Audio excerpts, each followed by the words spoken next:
Welcome to Definitely Not Therapy, the show where I speak to real people and they tell real stories and they share a real vulnerability. It's raw, it's honest, and I'll try and make you think along the way. I'll try and make you laugh along the way. I might make you cry along the way. There's probably times I'll make you swear along the way as well. We're going to talk about all life's highs. We're going to talk about all life's lows. We're going to talk about all the bits in between, the things that we probably shouldn't talk about. The things we shouldn't say out loud, but we're going to say them anyway. We're going to talk about them anyway, because that's the way that you get change. I'm Dan Lawrence, and let's get into it. This is Definitely Not Therapy.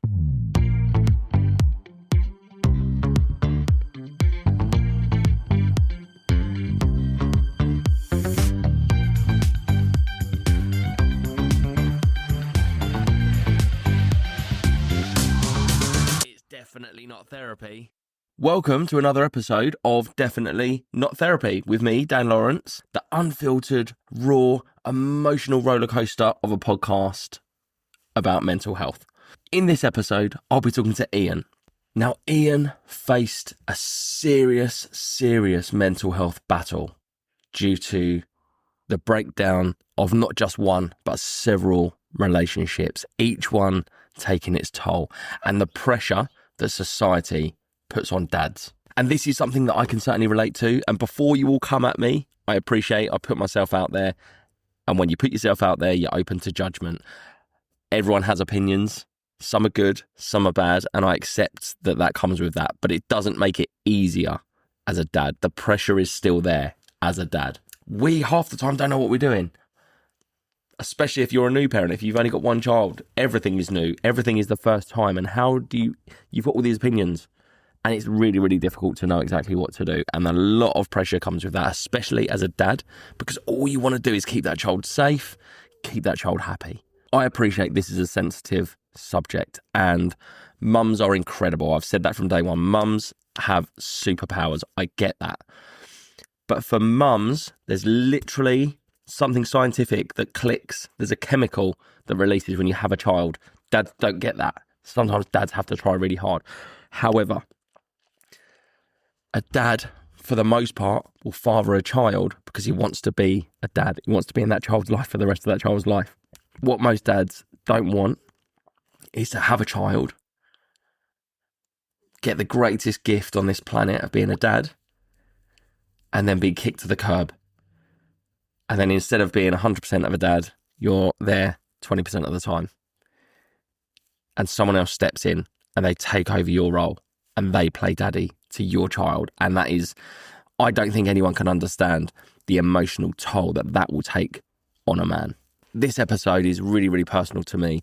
I hope that I can learn from Ian's struggles as a dad. Ian's gone from the lowest point. He's struggled with addiction, he's struggled with depression, he's struggled with the breakdown of relationships. It's led to him being suicidal. But do you know what? Ian battled through and he's come through the other side, and I really hope I can learn something from Ian. And Ian's thriving. Ian is a life coach. Ian is a driving instructor for people who struggle and for people who are on the spectrum. Ian does talks on mental health, and I'm really excited to have Ian on the show today. Ian, welcome to the show. I did it again. There's no one there. It's Definitely Not Therapy. Well, first of all then, Ian, welcome to Definitely Not Therapy, and thanks for taking time out to come and talk to me and tell me your story. Cool, thank you. Basically, I'm talking to a different stranger on every single episode. I think I've got this real belief in me that you don't need to be like a big CEO of a company, a multimillionaire or billionaire, or even be a celebrity to have an interesting story. I actually find it really hard to kind of relate to some of these podcasts of these billionaires saying, they've struggled with this and they've struggled with that. I find it hard to relate because they're a billionaire. They've got it's never going to be as difficult as potentially someone that's really struggled when they've still got all this money and they can go out and play on their jet ski and stuff like that. Do you know what I mean? I always just find it's not very relatable. So I want to talk to real people, get real stories, and just kind of hear what real people have been through. I found that more relatable when I was really struggling, because that's what made me feel like, okay, I'm not on my own. Because that's, I think, was the biggest thing for me, was feeling like I'm alone. Like, even in busy places, I just felt like I'm alone. I'm on my own. I'm the only one. It's quite selfish, I think, because I was sort of thinking, it's only me. I'm the only person in the world that's going through this. It's horrific. But actually, loads of people go through worse. Yeah. And it's not nice to hear that. It's not nice to hear other people are struggling, but it does give you a sense of, okay, a kind of a weight off your shoulders. Okay, I'm not on my own with it, if that makes sense. Yeah. So anyway, so like I say, thanks for coming on the show, Ian. If you wouldn't mind, just give me a little bit of like introduce yourself, tell me a little bit about you, and then we'll sort of get into where it sort of started for you. Okay. So obviously my name's Ian. I am a life coach and I'm a driving instructor who also works with people on the spectrum. Okay. And people that suffer with anxiety and all that. I work with them within driving as well. So I've kind of mixed it a little bit where I can. So a bit about myself. So I was always the kid that most people underestimated. Okay. Most of the time.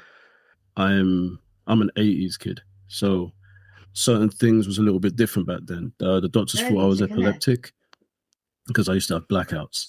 Okay. And back in them days, they told you you'll never be able to work, you'll never be able to drive for the rest of your life. Wow. Yeah, that's how it was back then. So I always thought differently to everyone else. Everyone always said to me, I think too deeply into things and I'm too much. And even family have said that to me. And as a result, I ended up having a bit of an attitude with the world, as you can imagine. I didn't finish school.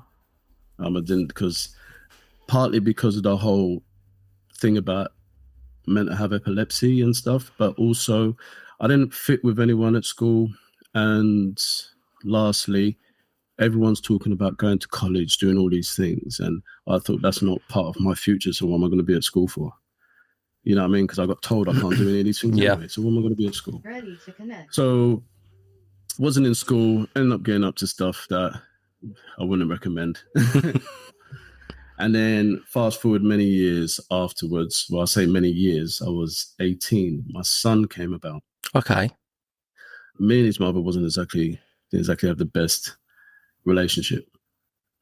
And then as time went on, then I can't talk very deeply into things. It's happened many years ago, and me saying names and stuff like that could affect maybe their children and stuff like that. Yeah, no, of course. That's keep whatever you want to. I don't want to hate on anyone. No, of course. I respect that. But two people, very, very important to me at the time, hurt me to the point where the world just didn't look right to me anymore. Because at the time, because I always felt different to everyone else, you end up building a bond with people. You start thinking, no matter what happens, they're going to be there forever and all this stuff. I was young and very misunderstood. So that's, normal part of it. Yeah. And then, so when they hurt me, it just changed everything. It affected my relationship with my friends. It affected some of my relationship with my family because some family was involved in the drama. Okay. And I had to struggle with a lot of that while also trying to figure out how to be a dad. Because at the time, like, my dad weren't really around much, so I had my own hatred for him based on what I believed a parent should be at the time, Yeah. And, me and my mum, we're cool and that, but our relationship was not as common as what you'd expect for most people to have with their parents. So I felt very alone, very isolated. I ended up being suicidal. Started thinking like I actually cut myself just a couple of times to hurt myself, because this is the thing about any sort of habit, and this is something I've learned, any habit you can think of. Mm-hmm. you're doing it because you're getting something from it. So your brain, any sort of habit you can think of, you're getting something from it. That's why you keep doing it. Right. Okay. I didn't know all of this at the time, obviously. And then a family member, an aunt, because like I said, it involves certain family members at the time. She told me I deserved everything I got because she was very protective of like her child. Right. Who, I mean, like I said, certain people were part of it. And at the time, she didn't know. Like, I'm not saying it makes it any better, but I was suicidal at the time. I was dabbling with drugs. Oh, that's an understatement. I was mentally exhausted. Yeah. You know, so like I just didn't know which way was up. I felt like my support network was absolutely demolished, and what I believed was right and wrong, or at least what the my idea of who I am was ruined. So I got my son. My son was 1 at the time. So I got my brother to babysit my son, and then I went and got some drugs, and I got a knife. And then I went down to the local park that we used to call the Dell. And then I went down in the evening, and it was like I ended up sitting on a bench, and I was just ready to just end it. Wow. I was just ready I was just ready to end it. The thing about when you're in that sort of mindset, you end up being quite self-absorbed. So, you know, like what you said, that I feel like it's just you going. It ends up doing that. At that time, I genuinely believed that the world would be better if I wasn't there. Yeah. Yeah. So when you start believing that, you have little flashes of the world being a better place without the kind of thing. And then the negative stuff kind of snapped me out of it, because then I actually envisioned my son hating me. Okay. Because I left him. Yeah. Right. Oh, because of it. So you'd think he would grow up. I envisioned my son being so mad at me. If he's got a mind like mine, which everyone has always criticized, and he's got a mind like mine, he's got no one else to sort of guide him through them sort of mental obstacles that is my mind. Yeah. I could see him hating me. And for a moment there, I broke down. It snapped me out of it for a moment there. Enough for me to start thinking of a different path for myself. Well, that's good. I'm glad that happened. And I can relate to that moment that you were in, and I think I can completely agree. Like, you were self-absorbed. You convince yourself that actually no one cares enough. No, it won't matter to anyone. That's right. And so I can relate. But I think one of the things for me was, you're sort of passing that pain on. You're taking your pain and passing it to your children when you do that. And it's exactly, you don't think of that in the moment. This is an afterthought, but yeah, I can relate. So yeah, that's definitely a hindsight thought process, and that's something that I would encourage anyone that's going through that. Like, give yourself the chance to have a hindsight vision of what's going on. Yeah. Like, it's a very permanent solution to a possible temporary problem. You know what I mean? Yeah. So yeah, so as time went on, I didn't go to counseling or anything like that, because my lifestyle and the sort of lifestyle I had, that was a weakness. So I tried figuring out myself, and I made a lot of bad choices. We've all been there. Yeah, but like, as time went on, fast forward many years now, I'm a sort of like a qualified life coach. I've done different things involving mental health. As I said, I'm a driver instructor now, and one of the things I do in driving instructing, I've tried teaching people who have ADHD, autism, people on the spectrum, things like that. Okay. I found out a few years ago that I actually have autism and ADHD. Okay. Is this something that you'd always suspected, or is this just something that you kind of went to a doctor? Something I never really thought about. It kind of got mentioned to me, but by the time it got mentioned to me, it was many, many years down the line, because in the 80s and 90s, it didn't really get recognized unless you were nonverbal. Yeah. So, but back when I was younger, I'd done acting lessons. Okay. Which is why I can be more expressive with my body language and stuff like that when I'm talking. But if I'm spiraling, a lot of the time my face is just straight. It's like you don't know what's going on in my head at all. And apparently that's the result of that. So like one of the reasons why I do what I do in regards to mental health and driving instructing is because I always got told I can't. Well, I was just going to ask a question if I can. You obviously mentioned that you're a driving instructor. Was this a conscious choice because of when you was younger, they'd said you won't ever drive?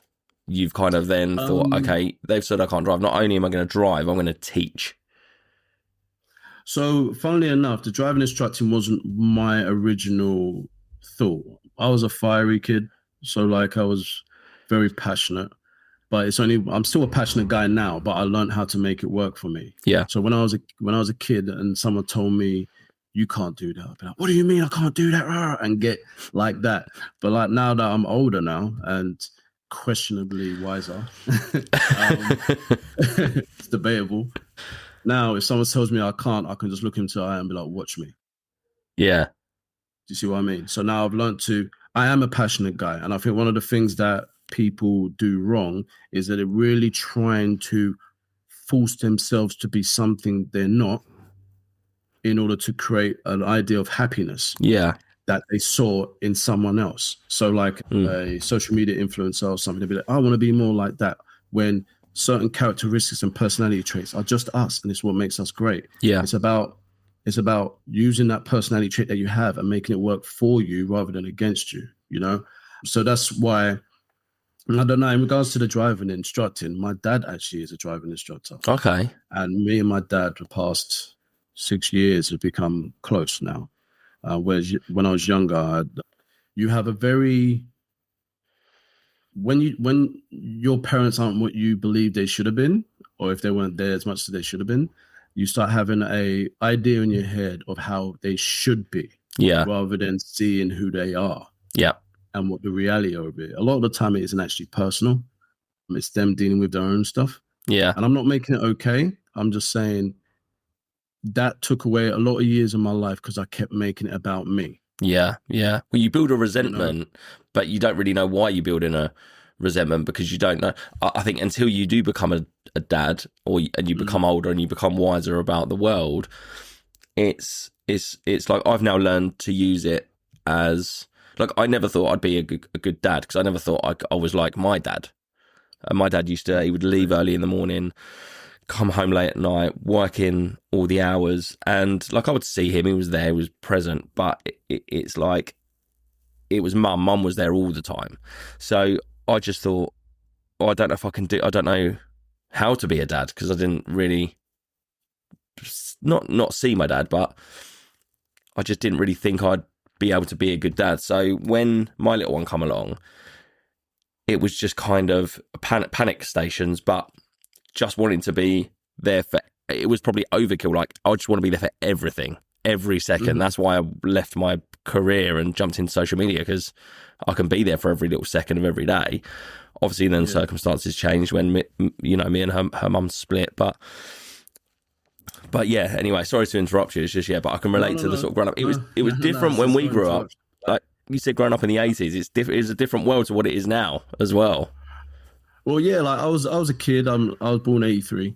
Certain things just were, and like the early 90s, like things just were. It's not a case of debate. This is what it is, and I appreciate that mindset, because it helps me in regards to the path I choose. But in another way, as time goes on, obviously what is socially acceptable and stuff changes. Yeah. So then there's a lot of doubt and stuff involved. But as I can relate to what you're saying about when you had your little one, because I felt the same because of the relationship between me and my dad. Because I always thought, yeah, I'll always be there for my child. I won't do what my dad did and not be there and blah, blah, blah, blah, blah. And then when the child is actually there, you start thinking, right, now what? And then it comes very apparent to you that you're like, just because you're there doesn't mean you're a good influence on your child. It's not just simply being there and not being there. Yeah. Like, what is it that you're going to be teaching to your child? And then I heard a quote. I can't remember their name now, so many years ago. But they said, your story will one day be someone's survival guide. Wow. So I took that very literal, and I was like, I know I'm feeling this pain now, and I know I'm feeling what I am feeling now. But once I figure it out, I'll have something to give my son. Because at the time, we had no money. You know what I mean? We didn't have none. And when we moved into our flat, my son has lived with me for many years. He's grown now. But like when we went into our flat, all we had is 2 mattresses, a TV and a DVD player. We didn't even have no furniture at first. So originally I was very much like, I would like to just have enough money to say to my son, you know what, let's go to the cinema. Because we didn't have money like that. We just had money for food and stuff like that. Yeah. So getting from where I was to where I am now is a huge thing.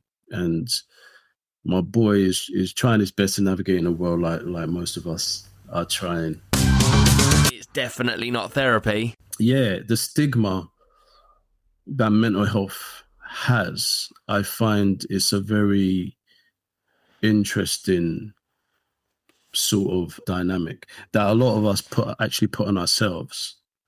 Once I actually, because obviously there's kind of like a stigma in regards to men's mental health and stuff like that, but I realized we do that to ourselves. Mm-hmm. Like I always even teach my clients or my driving instructing pupils, it doesn't matter what people say that is, oh, you shouldn't feel like that, you shouldn't feel like. What matters is what it is. Yeah. You're feeling like this right now. It's not about, because we put a lot, especially us as parents, we think, well, I'm a dad, I should know this by now, or I'm 30s, I should know this by now. You don't know what you don't know. And it doesn't matter what age you are. If you don't know, you don't know. So each one of my pupils who are on the spectrum as well, I teach them how to use what, like their characteristics of who they are and make it work for them, rather than force them to do it my way. I will adapt and help them understand in a way that helps benefits their gifts and helps them excel. Because I remember everyone doubting me, everyone thinking I won't make it, everyone thinking I'll be a terrible dad, thinking I'm stupid because I was in the lowest class at school because they explained it in a way that I couldn't comprehend. And yeah, like you just kind of got to get rid of sort of like the background noise sometimes and focus on what it is that you actually need. It's a real skill to do like what you've done and to get from where you were to have now that level of understanding to help someone who may need that extra help, may need that extra time and certainly that understanding for you to then use that like for them, like to use what they've got for them so they can actually move forward and learn something like, you know, like doing the driving. It's not an easy thing to do, and especially if you're maybe, and I don't know the intricacies of being on the spectrum, of course, but you've got it's hard enough to learn how to drive without all this other stuff going on in your head. So to have that level of understanding is, I mean, yeah, fair play to you, man. Thank you. It's hard for me to acknowledge it sometimes. Like I've the life that I've chose to go for, I never really had any support in regards to walking down that path, because like the driving instructing, I had some of my dad's help because obviously he's a driving instructor. Yeah, of course. So in regards to me wanting to use my darkness to bring light to someone else. I didn't really, everyone around me wasn't part of that life. So a lot of the time it felt like it was an uphill struggle because I had no one to guide me at that time. I could just use the idea of the sort of dad I want to be, the sort of man I want to be to inspire my son. Yeah. I had to focus on that belief. And then the more you start walking down there and the more you start realizing that as it goes, I don't know what I'm doing. You start more thinking, so the person I want to be, what does that look like? Yeah. Yeah. So you see what I mean? Yeah. Like, so I think, right, I am a passionate guy. Should I be calm all the time? And I realize I am calm for the most part, but I am a passionate guy. So it's sort of like, it's like, right, so that version of me, what does it look like? And then I learned something that's called neurolinguistics programming. Okay. That sounds way too complicated for me, by the way. Just even the word, I'm like, always. It's NLP. A lot of coaches know how to do it. It's basically reframing the story in your mind, trying to create a different sort of thing. So like I had an image in my head of how I wanted to be, the size I wanted to be, how I want to bring presence in the room. And like I done a workshop not long ago. I made a workshop based on betrayal trauma, which a lot of people don't know about it. So it's a kind of trauma that happens when you feel like you've been obviously betrayed. And when I say betrayed, it could be cheating, it could be abuse or something from someone who you trust with your life. The trust is broken. Yeah. And how it affects your mind and stuff, like it pollutes your memories. So every happy memory you have had of that person or whatever now is polluted. Now you start second guessing everything. It's like, were they like that this then? Were they like then and then? Was it at the pub? Was it like you pollute it all? Yeah. And because our brains are made to find solutions all the time, when we can't find a solution to why it truly happened, it will eventually come back to us. Yeah. And say, what did I do? You know? So, and then that's when we spiral, because we can't come out with a solution if we're always blaming ourselves, because eventually you will start picking your natural personality traits that may not necessarily be a negative. It might actually be your gift, but you're just poking holes at yourself as a human being because your brain's trying to figure out, why is this happening to me? And so I done this thing with these guys. These guys are recovering addicts. And I said, there's a few things that is important to realize. So when you're trying to rebuild yourself, and I say it's mind, body, and also the vibe that you bring into the place. And the guy didn't understand what I meant by vibe. Some people call it spirit. I'm saying more vibe. So I said, picture it like this. And then I walked up to him, very aggressive. Like I was really angry. Just started walking up to him, and then I stopped in front of him. I said, "How did that make you feel?" He said, "I thought we was going to fight." And I started laughing. We started laughing together, and I said, "Okay." So I said, "How about this?" And I put out my hand. I said, "How you doing? My name's Ian." And then I said, "Did you notice your shoulders just went down?" I said, "All of a sudden," I said, "You don't see me as a threat, do you?" He said, "No." So I said, "When you've gone through a traumatic experience, you are constantly on survival mode. And when all of us has experienced fight or flight at some point in our lives, but when you're going through trauma or a big amount of pain, your fight and flight is on overdrive for a long extended amount of time. The human body is only meant to be in it for minutes. Right. As I'm sure you know, like when you're in pain, it lasts for weeks, months. So it's hard for you to see the world the same place because you're constantly in survival mode. So I explained to this guy, because you're constantly moving instinctively, always raw energy, you need to control it and be like, right, how you doing? You need to create the vibe so your brain can start reframing and start using different actions, deliberate actions, to help you heal, if that makes sense. Because it's not always about the confidence in the body. Sometimes the body moves and the mind follows. Yeah. So, yeah. So all of that is very fascinating to me. As you can tell, I'm quite passionate about it. Like, honestly, I was gripped. That whole time I was gripped. And I think it's so related for anyone that's been through any kind of trauma or betrayal. Like, that just fits. That just, like that, you've basically just narrated my last year and a half of my life. Like, I was there, like, this is me. This is what I've done this.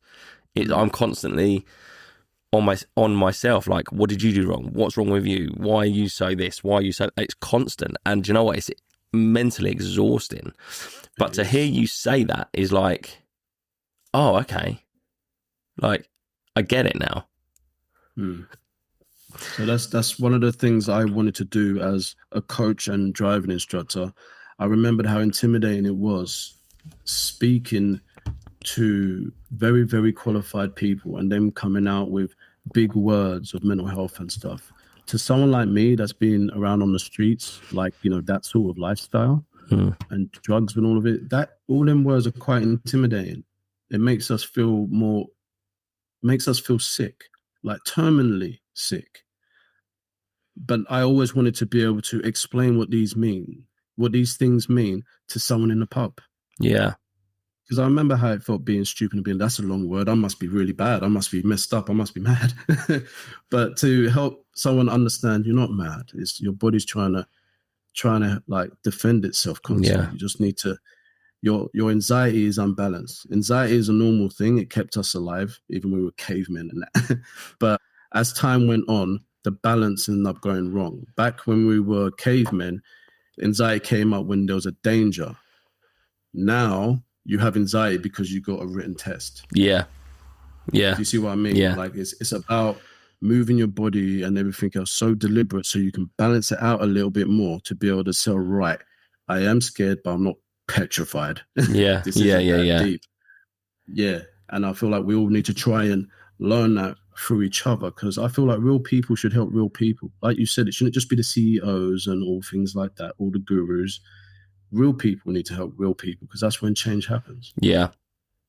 Yeah. I could not agree more. Like all of that you've just said is honestly like blown my mind, because I find it just so relatable, and to see your passion for it as well. Like, yeah, the people you help must just, it's changing. I don't know what the right wording is. I don't want to like overstate it, but it's like it's saving people's lives. Like, you are, in a sense, because you're understanding people, you're listening to people, you're giving people time, and you're explaining something certainly for me, something in my mind that I'm like, I've never been able to understand. And you've just summed it up in like 5 minutes and made me feel, and that's just with 5 minutes with you. Do you know what I mean? That's made me feel more rest assured that, okay, like, yeah, everything's going to be okay. Think like, okay, this is normal. I'm not the only person that's gone through this. It's definitely not therapy. Something I wanted to touch on is, and you said it earlier actually, and I heard an analogy recently, and I probably won't like nail it, but the concept hopefully you'll understand. And it's like what you said about when you was at school and you didn't really get it, you didn't really fit in, people were calling you stupid or whatever that it was that you said. And someone said to me the other day, it's like you can have two different types of person, and it's like you could look at it as you've got two different types of car. If you put a Formula One car on just a road, it's not going to function. It's not going to thrive on there. Where it's going to thrive is on its racing track, where it's supposed to be. If you put a normal everyday car, if I took my car and put it on a racetrack with all the Formula One cars, it's going to fail. It's not going to do well. So sometimes it's just being in the right situation. You know, at school, for some people, it's like having a Formula One car on a road, just trying to get about, and you can't just navigate a turn. You can't just park to go shopping. Like, I know it all sounds silly, but the concept of having this Formula One brain potentially just in a school where it's just all the same, like it's just not designed for it. You'll go on and thrive like you have done. You'll go on in actual life. When you figure it out, that's where you thrive. Yeah, like I've got a really good quote for this, actually. I heard it and it just spoke volumes to me. Again, sorry, I can't remember who said it, but they said, if you judge a fish based on its capability of climbing a tree, that fish will feel stupid for the rest of its life. And I totally believe that. My brain is very complex. Like in my head, it's like I have 10,000 TV screens playing different things at the same time. Wow. All the time. And in many other jobs I've had, that wasn't useful. Like I've had arguments with bosses because they think I'm challenging their authority when I'm not. In my head, I'm just trying to think of a simplistic way to deal with the problem. Yeah. But my tone or whatever obviously was a bit off. This was before I got diagnosed. And then, I just got greed with animosity and stuff like that. Whereas I realized my brain is wired this way because this is who I am. I don't focus, even when I found out I was autistic and ADHD, that's not my identity. I'm Ian first. It just so happens that I have these things. I'm not the other way around. And I feel like some people will make their identity these diagnoses. Yeah. Whether it's depression, anxiety, ADHD, any of that, they'll make it their identity. So it will be like, I'm autistic and ADHD. Oh, and my name's Ian. That's the wrong way around. Yeah. Like, I haven't really got much to compare. So I've had a conversation before where they're like being told, is it because you're autistic? Is it because of this? I have no comparison. I've been like this for 41 years. I'm not the person to ask. Yeah. Do you know what I mean? Like, you tell me, is there a comparison? Because everyone looks weird to me. Yeah. You know what I mean? So like, it's just odd. Even with social media, I keep getting told I need to post more things. And it's very difficult for me to do that because I have all these screens in my head. I don't know what information is useful unless I'm asked. So if you're talking to me, I can come out with something that may sound profounding, but I'm just speaking, you know? And I've been told, just share a video on social media, just speak your thoughts. And I'm saying to him, you don't know what that means. That's a 10-hour video right there. It will be exhausting for me to say everything that's in my head. So it's really hard for me to navigate what's useful and what isn't. Yeah. And I don't share much on social media because of it. My brain is just wired that way. Yeah. But yeah. A lot of people are like that, though. A lot of people feel that. And a lot of people that I speak to, even people that I know that are really funny or they're really interesting or they've got something about them, and it's like, you should post that on social media. Like, when we were growing up anyway, we didn't have that. Like, I was kicked out of the house in the morning and it's like, come home when it's dark, and you were just given a football or whatever, and that was it. Whereas now it's everything is social media. So, but I've got friends that are, you know, they could put stuff on social media and it would be interesting and they'd get a lot from it. But I think what comes with it, it doesn't matter who you are, there's always going to be some kickback. And some people just don't have it, depending on what they've been through. Like, it's not easy, even when you could have millions of likes, millions of people saying you're incredible, but one comment to say you're not funny or you're overweight, or that it can really damage someone. And some people just aren't strong enough to go through that. And the problem with social media is it's already got that reputation that if I go on social media, I'm going to get hate. And I think that's a really sad thing. It is very, very sad. And I feel like that's one of the things that is, I've got no problem in talking to people and disagreeing with people, but I feel like my mind needs to be at a certain place in order for me to share things like that on social media. Because I know me as a person. If I'm constantly sharing on social media again and again and again, them likes and the people's comments will affect me. Because it doesn't matter how mentally strong you are. If you've ever been in a narcissistic relationship, doesn't matter how mentally strong you are, eventually you'll believe what they're saying about you. Eventually. Yeah. If you constantly go it around you. So I have a very small circle of friends and people that care about me and I care about them, who actually have an effect on my emotional state, because they are my eyes and ears when my eyes and ears aren't working too good. You know what I mean? Yeah. Because if I'm stressed, my senses ain't great. So they truly care about me and the path I'm trying to lead. So if I share something on social media, I want to be able to do it without the emotion behind it.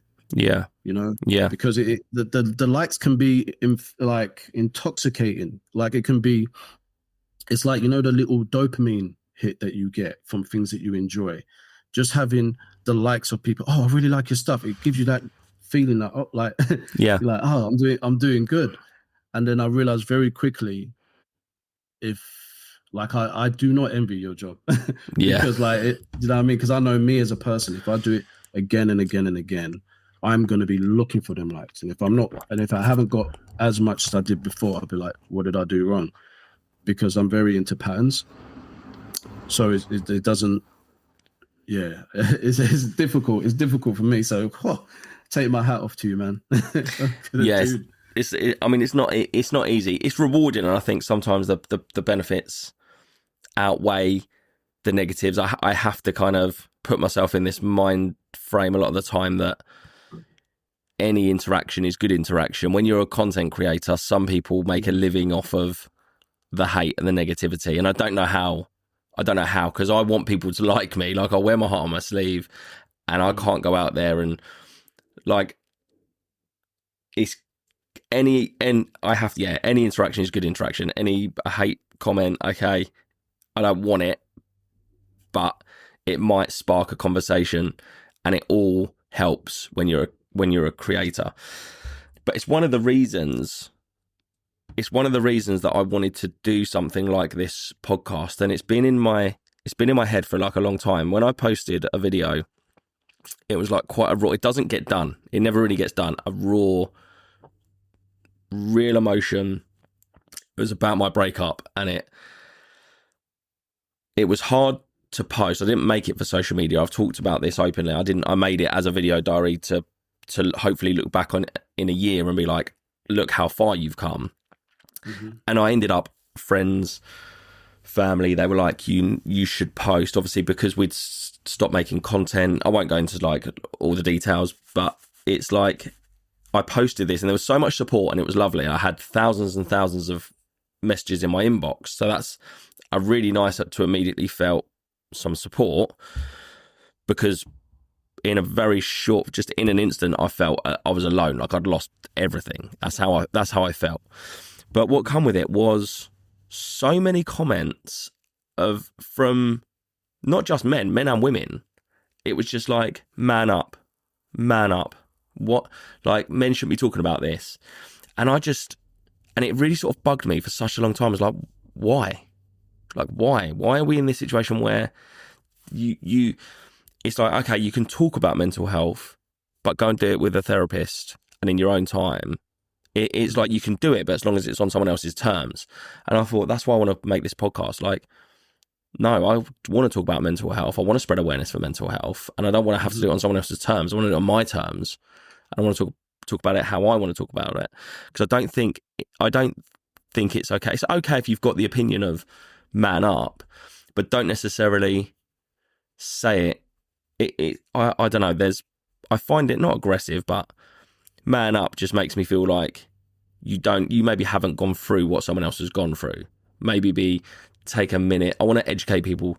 Take a minute to think, actually, what's he gone through? Or because I had some of them comments that people said that, and then do you know what? 6 months later, they messaged me and they went, "I'm going through the same thing now. I understand." You know what? I totally understand that. A lot of the people that said that I was weird as a child have like started speaking to me about their problems. And when I was a kid, like, emotions seemed really weird to me. Acting helped a lot. Yeah. Because you got to assess the person, you know, and the emotions behind it. But for most of my life, I felt like I was looking at the world behind the window. Okay. I just thought everyone was weird. So, but like I said, my mind works very much in patterns. I'm not that bothered about what people think of me. But if I see a shift in a pattern of body language and stuff, I'm like, did I do something? And then like, did I do something wrong? And sometimes I second guess, but that's all part of my brain. But like in regards to man up, I always see it's down to interpretation. So I realized from the people that I've spoken to and coached, this is just a generalization, but it's happened more often times than not. Men's mental health is different to a woman's mental health. Yeah. If a guy lets it all out, so I've seen some women who they will hug, they'll cry, they'll scream and stuff like that. And then somehow these magical creatures end up putting their makeup on and they still handle their business the next day. Whereas guys, if we actually literally let it all out, we don't want to go work the next day. We ain't got that energy to do anything. So most of us guys, when we're in a pub or something like that and we're talking about our problems, there will be certain intervals while we're talking. So we'd be like, yeah, this happened. Right, who's getting the pints? Yeah. Or whatever. And then we'll get back to it. Like, I've realized a lot of the time with guys in regards to mental health, the expressing needs to happen in pieces. Yeah. For us to heal in a healthy way. Because my theory is, as we grow older, so imagine a river. The river is your emotions throughout your life. As you get older, you start putting certain dams in certain sections of your life, just so you're able to function and get certain things done regardless of the pain that you're feeling. And then sometimes when you reach a certain age and you've gained a certain amount of clarity in a certain way, that dam does not work like it did when you was 15 years old. So then it crumbles and it breaks. And then you have to build another one. Yeah. and that's the way we function. So when someone says, only my friends, if my friends say, Ian, you need to sort it out, my friends in particular are saying it for my own good, because they know what I'm like when I spiral. Yeah. You know, like I can hug, I can cry and stuff, but if I've been like it for a good 4 or 5 days, it's really difficult for me to come out. And they know that about me. So they say, Ian, you need to get moving. You need to get up and get this done. You know what I mean? So that is their version of man up. Yeah. It's not like you can't. It's not that you can't cry. It's there's certain things in the world that need to be done that is only meant for you. You're the one with the gifts to do it. Yeah. So yes, you can cry. You can, but also don't forget you have a life. Don't forget you've got people that love you. Don't forget you got certain advice that people look to you to give. You know. And I feel like sometimes, especially as a parent, like, don't get me wrong, our children need us, but I don't think the children actually realize how much we need them. I would wholeheartedly say I've needed my little girl in this last couple of years, like 99% more than what she's needed me. She will go on and thrive without me, but 100%. And it's a crazy feeling, like, especially when you have kids. It's like all your insecurities and your heart is now has legs and arms and calls you dad. Yeah. You know what I mean? Like there's certain people that have the benefit of keeping their heart in and no one gets to see it. But our one draws breath. Yeah. It's so, true. In regards to man up, like I said, I feel like men's mental health and women's mental health is different. And I think sometimes it's important to understand the differences so we can learn from each other. Yeah. We don't have to be the same. No. You know, I've had advice from women that I'll never get from some of my guy mates, especially when it involves cheating. You know? So, yeah. Down to interpretation. Don't let any stranger tell you to man up. Yeah. Only let your friends say some sort of equivalent of that because they know you best. Yeah. And that's what I mean. And I've had my friends that have said that to me. I've got two best friends who were really supportive when I really needed them, and they're two very different people. One of them is like very, very, very similar to me, but he's just like a super nice version. He's just the nicest man on the planet. He's always will agree with anything I say. And then I've got my other friend, Ricky. I'm sure he won't mind me saying this. He will just tell me straight. He will have the same care for me and want me to do well at anything that I do and that same level of support, but he'll be like, right, Dan, this is what you need to hear, this is, and he'll tell me in a direct manner, because sometimes I need to hear it. And I'm sure they probably talk to each other and they're like, right, this is the tactic we're going to take with Dan today because he's in a bad place. Jono will come in here and be like, right, Dan, you're brilliant at everything you do, Dan. Like, I'm here for you. And then Ricky go, right, but Dan, listen, mate, this is what you need to do. But not man up, but basically man up. Yeah, but the equivalent, right? They the don't equivalent. use them words. And like one of my mates, he's very, very blunt. And he's not the most liked person on the planet because he is blunt. But I know when I'm spiraling and when I'm in a dark place, my walls are up. Yeah. If you know what I mean. It's up and it's tough. His bluntness breaks through it. It's like, whereas if someone's like, oh, Ian, it's all right, then you're just reinforcing my walls. Yeah, because when you're going through pain, there's always a little version of you that just wants to be hugged and be told everything's all right. But which is okay to nurture that side of you, but that side is not going to get certain things done. Yeah. Because it just wants to be taken care of. And I've got this theory. If you mother a man for too long, he will show you a boy. The reason being, like I said, most of us just want to be told it's going to be okay. Most of us do. Yeah. But that can be intoxicating. You can stay in there a bit too long and forget how strong you are. Yeah. It's so easy for your mind to just remind you about how many times you've failed. You know what I mean? And it will trick your body into thinking you can't do it. Yeah. You know, so yeah, it's just knowing what is best for you and understanding it's okay to feel this way, but it's not okay to feel like this for a month. Yeah. Yeah. Because people love me out there and they're going to be worried sick about me, and you know? Yeah. It's definitely not therapy. I had to sit there with my best friend and he was just he was like, I don't know what else I can do. Like, I don't know what else I can do to help you. Like, you've been in this, you've been like this. I was just sad for such a long time, like broken for such a long time. And every day, and it was exhausting for me. It must have been like exhausting for him as well. And we just sat there and like cried our eyes out. He was just like, I don't know how to help you anymore. Like, I don't know what else I can do. And it was like breaking his heart that he couldn't help me. Yeah. And I think it comes back to, you've just got to want it. You've got to, at some point, you can have a support network, but actually sometimes it's in you. You've got to decide, right, it's time. It's time to change. It's time to do something about this. Yeah. And I think Les Brown said it.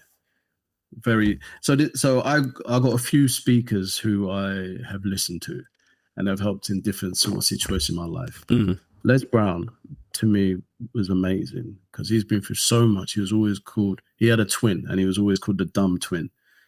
And if you look at this guy on stage, he's older now, he doesn't do much speaking, but if you look at his older stuff, he's always smiling and he's always laughing. And he says, someone's opinion of you does not necessarily need to be your reality. And that was very, very powerful to me, especially at the time. Your friend was there saying, I don't know how to help you. I've been there in tears and my friends didn't know how to help me.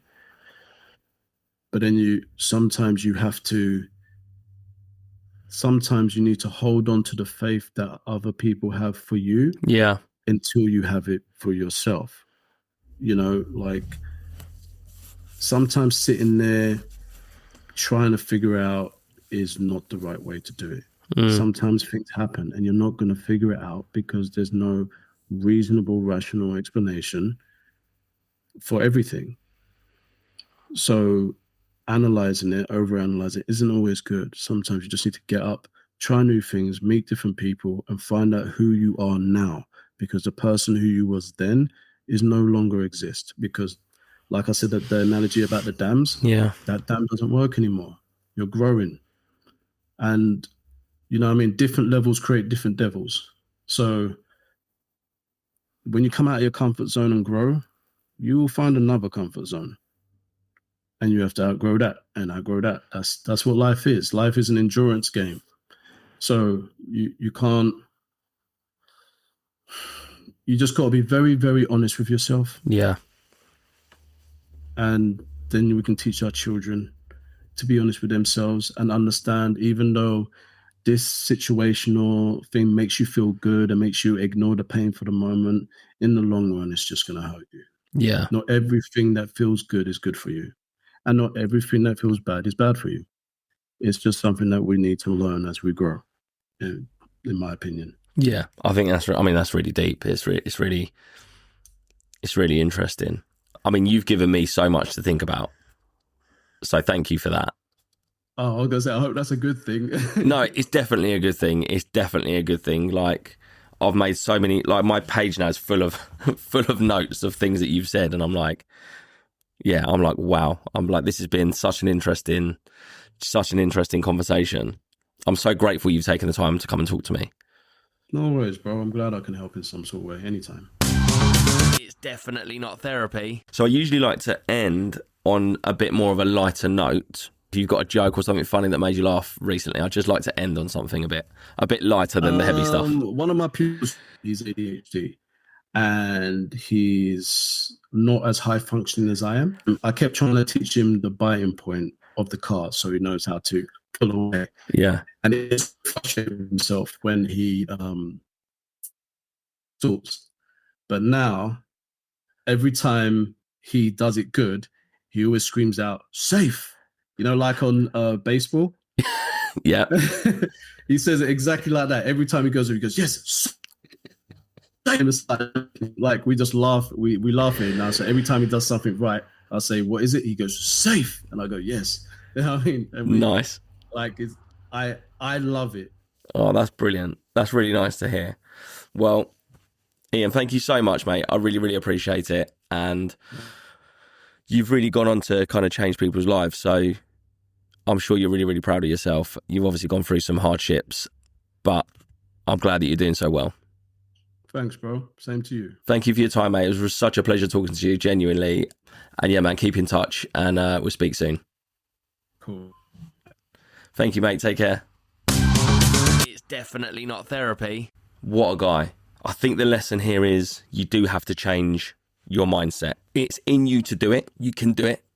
It's changing your mindset. It's looking at, what does this look like? What does a happy version of me look like? What does a successful version of me look like? When we get into this rut of just thinking about how sad we are, how bad things are going, all we're thinking about is what that looks like. Well, what else is going to happen next? And I believe that what you put out into the world will come back, and it will come back tenfold. And I'm the first to say I was just putting negativity out in the world for such a long time. And still now I struggle. Still some days I struggle. I don't mind admitting that. You'll look across my social media platforms. You'll know what mood I'm in for the most part. It's a mixture. Some days are good, some days are bad. But I do wear my heart on my sleeve, and I will share that. But I do take on board a lot of what Ian said. And if you're sat there and you're going through anything that can relate to what Ian said or anything that I've been through, then maybe take some of the advice, listen, start taking steps, even if they're baby steps, start taking steps. That's it for this episode of Definitely Not Therapy. And if you cried, laughed, smiled, or just felt slightly uncomfortable, then we've done our job. Make sure to follow, subscribe, leave a review if you can, and perhaps share this with someone who feels alone right now, because that might make them just feel less alone. There's someone else going through the same thing as them. Whatever your story might be, whether it's co-parenting issues, divorce, breakups, heartbreak, anything that goes unspoken, things that you feel like you can't talk about, come and talk to me about them. Let's help to spread some awareness. All you need to do is email me at onlydanlawrence@gmail.com or DM me on any of my social media platforms. Dan Lawrence on Facebook, Dan Lawrence Comedy on Instagram, or Definitely Not Therapy Pod on Instagram. I'm Dan Lawrence, and I'll see you next time.